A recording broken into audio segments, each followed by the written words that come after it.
Welcome back everybody to BeamNG.drive, and today we're taking a look at the brand new Bruckell Bastion. Now this is a fantastic new addition to the game, an official car as well, not a mod or anything like that. And yeah, this was made between 2018 and 2021, and this is more specifically the Luxe 5.7 all-wheel drive version. So yeah, it's got a 5.7 litre V8 engine, producing 364 horsepower and 402 pound-feet of torque, has all-wheel drive, an 8-speed automatic gearbox, independent suspension front and rear, and alloy wheels. And being the luxury version, it is quite luxurious on the inside as well, as you can see. Very nice indeed, and yeah, the car itself just looks fantastic all around. Now to me this looks like a mix between a Dodge Charger, a modern one, and a Kia Stinger in terms of the front. But yeah, still fantastic car overall. And yeah, let's get it around the suspension area and see how it does, and then we'll go over to the rollover ramp, the explosive barrels, and then the cinder block wall, see how it deals with that. Yeah, this isn't the most powerful version by any means. There's a Hellcat inspired version as well, as you'd expect, based around the Dodge Charger, as well as a Demon version as well, which has more than 800 horsepower.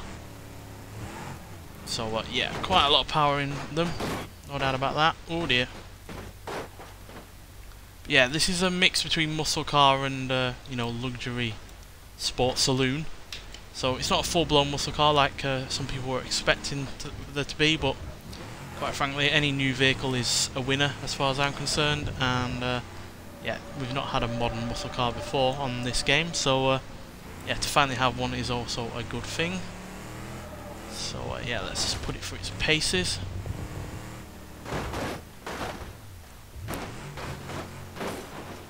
Oh dear. Well, that front wheel is not looking very healthy.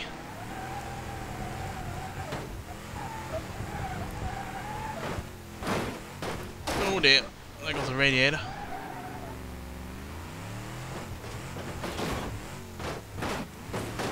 Bouncy, bouncy. We've pretty much lost steering because that front wheel is not getting off. Well, there goes the exhaust and the drivetrain. So we are obviously all-wheel drive.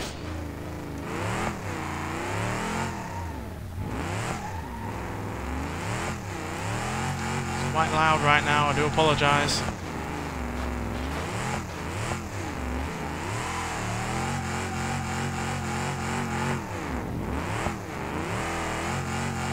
Really have any control anymore.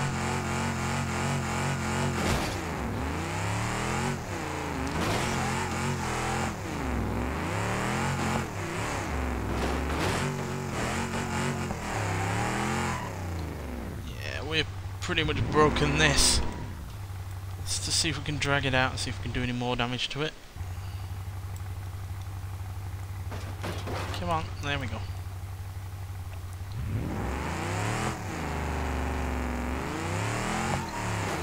There's really no steering whatsoever anymore. Yeah, I'd say that's categorically broken, wouldn't you? Couldn't drag yourself from that. Yeah, that is categorically broken. So the suspension and the wheels there are looking like the weak point for this car. But nonetheless, let's get over to the other side of the grid map and see how this does with the rollover, which we'll do 3 in consecutive rollovers, and then we'll blow it up and put it for a cinder block wall. Right, here we are, so let's do the rollover ramp first. So yeah, we'll roll it over 3 times consecutively, taking damage each time, and letting that roll over to the next one, not to put a pun on it. So yeah, let's see how this does. So it is a modern car, so it should deal with this okay. At least the first time, but obviously it's not just about safety or how well it crashes, but also whether or not it can still drive. And yeah, I really do think those front wheels are, well, wheels in general, to be honest, are a weak point on this car. Yeah, look at that rear wheel already gone, the front wheel is bent as well. We've lost a rear half shaft, so yeah, we've not got rear wheel drive anymore really.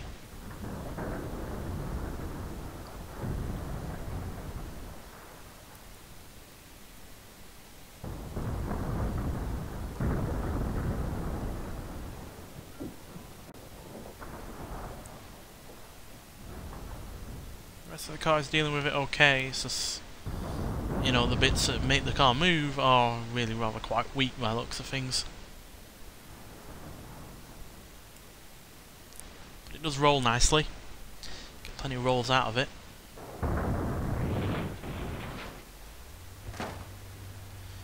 Yeah, but I don't think those rear wheels are going to let us go very... Well, they let us go, but not in any convincing kind of manner. You would certainly not get away with driving this down the road. Oh dear.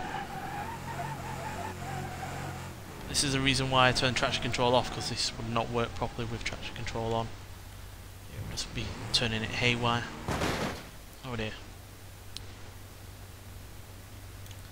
You've got slightly stuck.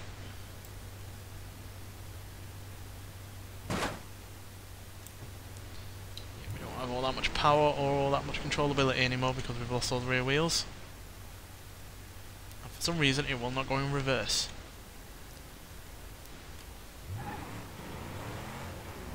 Come on, it's not the biggest of inclines, Jesus.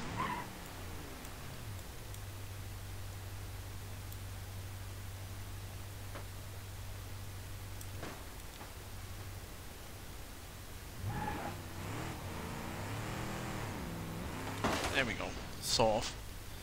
Let's just give it a helping hand from the rear. There we go. Eventually made it. Right. See how it deals this time round. Will it still be drivable after this one?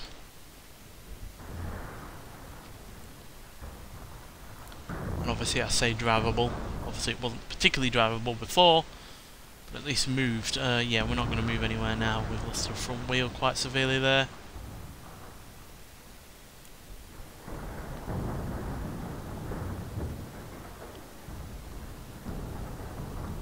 Both wheels are now detached in terms of the drive line.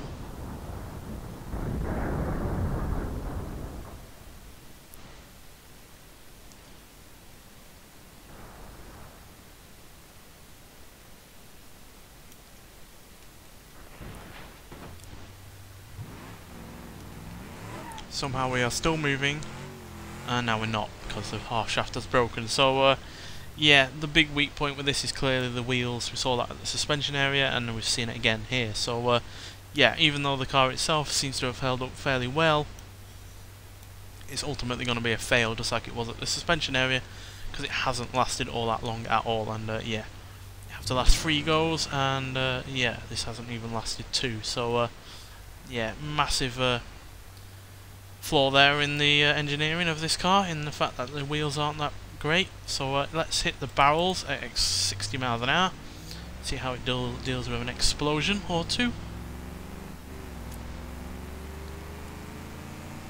Easily make it up to 60.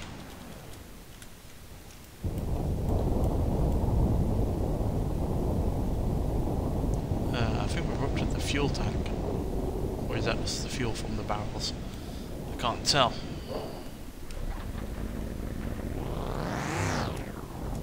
Oh, heavy landing on the rear there.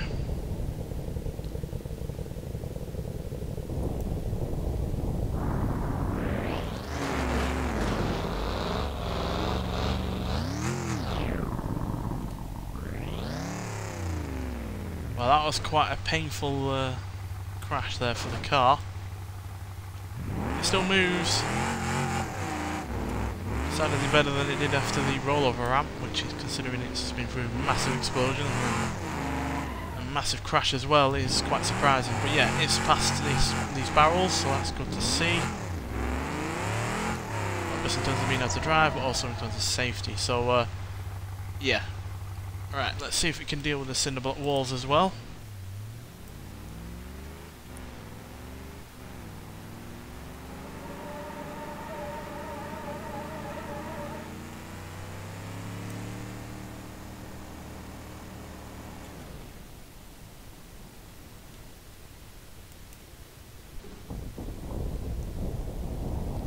Quite a lot of deformation on the windscreen there. We saw that with the previous vehicle, I think, that we reviewed, but yeah, dealt with that overall fine.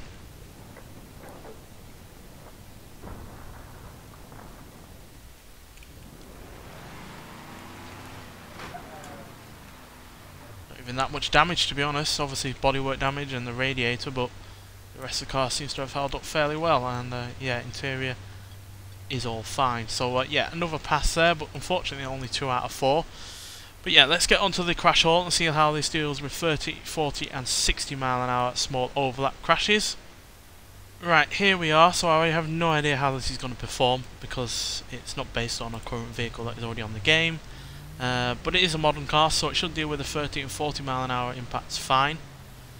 But it's the 60 mile an hour impact that is usually the deal breaker with a lot of cars. But we have seen some cars deal with that impact fine. The Cherry Vivace, for instance, is easily the safest car on the game, and that dealt with the 60 mile an hour impact perfectly. This has dealt with the 30 mile an hour impact perfectly as well, so yeah, no problems there whatsoever. Everything has taken the hit that needs to take the hit. I mean, it has crash welded to the barrier a little bit, but regardless, yeah. Or is it the wheel that is locking up? No, it's the fact that the traction control is on, that is why. No? What is stopping it? I have no idea. Is it the... It might be that. Come on, just want to see that it moves still. No, it is steadfastly Is it because the parking brake is on? Nope. It's steadfastly refusing to actually move. That is weird. Alright, we'll go forwards, but it will not go in reverse. Oh, there we go. No idea what was going on there. It's just refusing to go forwards or backwards. But yeah, it still moves, so that is a good sign as well. Means that not very many of the components underneath have taken much damage. Alright, now let's see what about 40.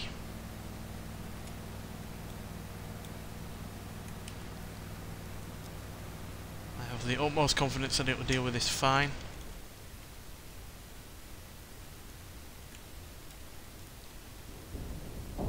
Yep. The real difference between the 30 and 40 mile an hour impacts there was the windscreen cracking. Don't think it did it at 30 mile an hour impact, but yeah, everything else is pretty much the same. It still moves as well, which again is a good sign. So yeah. Right, now for the fabled 60 mile an hour impact, which, as we all know, is a very tough crash to survive. So will this? That's the all important question.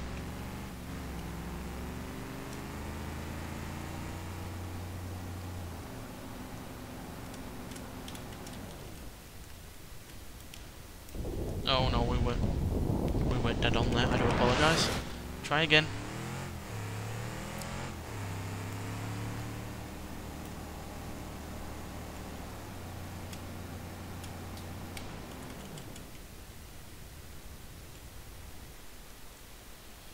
Right. Are we gonna survive or not?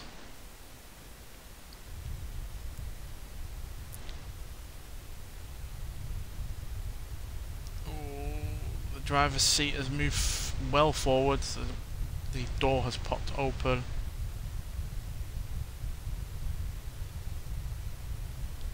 That was a big impact.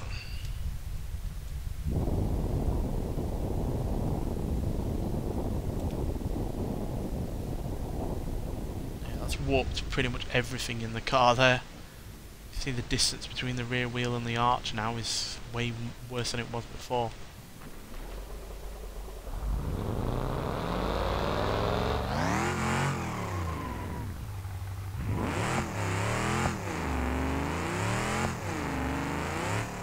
Get into a more lighted position there.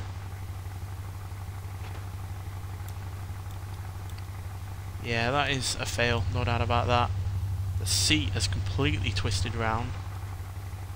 The steering wheel has moved over to the right, not by a wide margin, but it still has. And then the center console and the dashboard have come towards the passenger. Yeah, that is just a devastating crash. Surprised it still somehow manages to move at all in a certain manner. But yeah, that is definitely a fail there.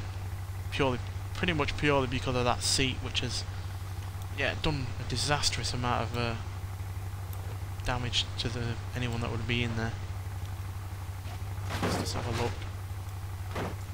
Yeah, look at it. It's gone down and forwards and round.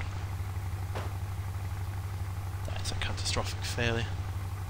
Still, if you were in the rear, you might have well have been alright, but yeah, anyone else would have been dead. So yeah, let's get onto the highway, see how this deals with two similar sized and weighted vehicles, and then one that really isn't. So welcome to the highway. So we're going to crash into two vehicles at 60 miles an hour that are of similar size and weight, and then one that really isn't. So we're going up against the ETK 800 series first. Now this does weigh about 700 pounds less than we do, but they're about the same kind of age, same kind of design. So yeah, I theorise that will probably be about the same. Let's find out. Not 100% dead on, but close enough.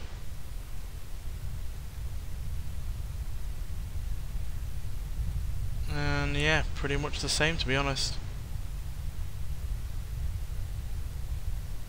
Yeah, practically the same kind of damage. Which, considering the 700 pound weight difference, is quite surprising, to be honest. But yeah, passed for the Bastion there, that's for sure. Right. Let's go up against something a little bit heavier than we are.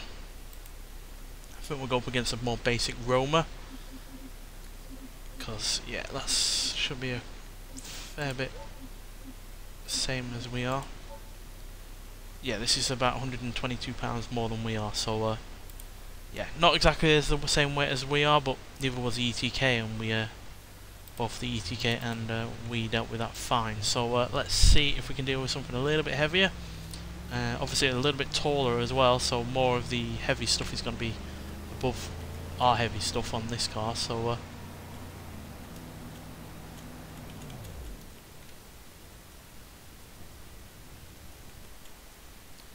ooh, not dead on. You're interested to see what happens anyway.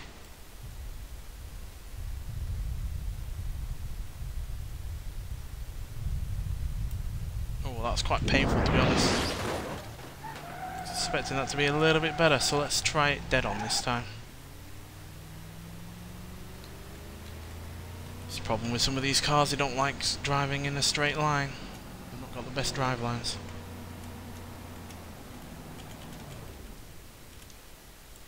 Right, let's see if we do any better when it's more dead on. Yes, we do, definitely. I mean, the Romer's probably gotten away a little bit better. It is the heavier, taller car, but it's also the older car, so that's a surprise overall, to be honest, that it's managed to deal with that perfectly. But yeah, so pretty much so have we, to be honest. Very little intrusion into the passenger and driver area. The front part has taken the damage. As you can see, it pretty much stops at the bulkhead, and yeah, not much of the energy has been transferred to the rest of the vehicle. So yeah, overall a pass on that regard. Right, now let's go up against a proper heavyweight. I don't think we've been up against the H series remaster in another, you know, far lighter vehicle. So let's go up against one of these.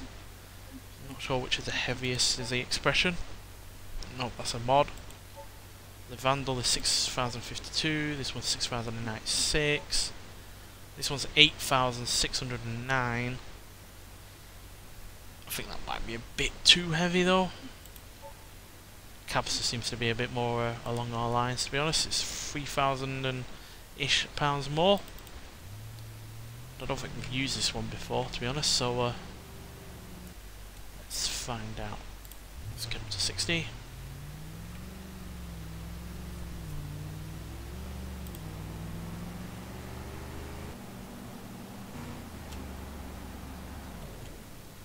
It's going to be a heavy hit. Whether or not we survive or not is to be found out.